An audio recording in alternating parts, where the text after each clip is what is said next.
ከዩኒቨርሲቲ ታፍና ተወስዳ በደቡብ የተደፈረችን ወጣት ታሪክ እንዳይሰራጭ መከልከሉ አነጋጋሪ ሆኗል። ይህን ማህፀኔ ከተጨቀጨቀ በኋላ ምንም አላስታውስም። ይሄ ነገር ትክክለኛ አይደለም፣ ትክክለኛ ነገር አይደለም። እውነታው ምንድነው?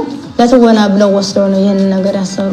ተመልካቾቻችን አሁን የደረሰን ዜና አለ። በኢቢኤስ ቴሌቪዥን ቀርባ የደረሰባትን ጥቃት በገለጸችው የደምቢ ዶሎ ዩኒቨርሲቲ ተማሪ ብርቱካን ተመስገን ዶክመንተሪ ፊልም እየተዘጋጀባት መሆኑ ተገለጸ።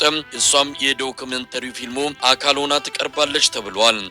እነዚህ ሰዎች ክፍል 2ን እንድንሰራ ለምን እንደሚያስገድዱን አላውቅም። ሰላም ጤና ይስጥልኝ ውድ የሚኩቲው ቤተሰቦች፣ ባለፈው ስለዚች ወጣት ማለትም ስለ ብርቱካን በዩኒቨርሲቲዋና በኢቢኤስ ቴሌቪዥን የተከዳችውና ተደራራቢ የሆነ የሰው ልጅ ሊሸከመው ከሚችለው መከራ በላይ ስለተሸከመችው ወጣት አንድ ፕሮግራም በመዝናኛው አምዴ አሰቃቂ ፕሮግራም መስራት ይታወሳል።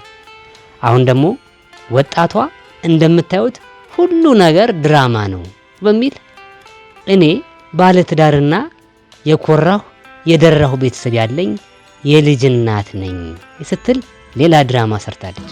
ስለዚህ ሙሉ ነገሩ ትወና ነው የተሰራው እንጂ ሙሉ እናት አባት አለኝ፣ ወንድም አለኝ፣ አክስት አጎት አለኝ።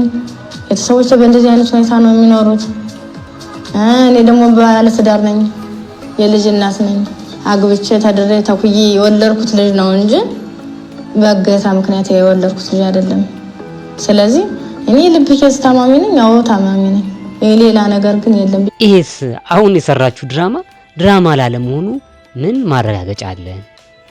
ይሄ አሁን የሰራችሁ ድራማ ስለመሆኑ ደግሞ ቀድሞ መረጃ የደረሳቸው ከ2 ቀን በፊት ይሄንን ዜና ሰርተው ነበር። ተመልካቾቻችን አሁን የደረሰን ዜና አለ። በኢቢኤስ ቴሌቪዥን ቀርባ የደረሰባትን ጥቃት በገለጸችው የደምቢ ዶሎ ዩኒቨርሲቲ ተማሪ ብርቱካን ተመስገን ዶክመንተሪ ፊልም እየተዘጋጀባት መሆኑ ተገለጸ።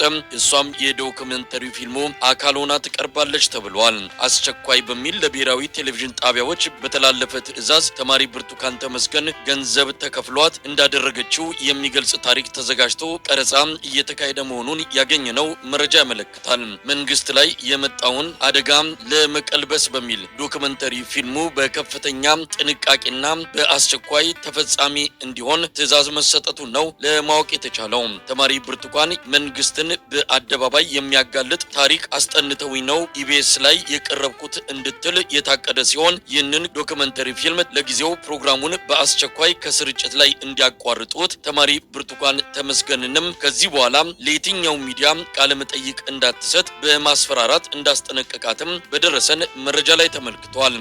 እውነቱን እግዚአብሔር ይግለጽልን።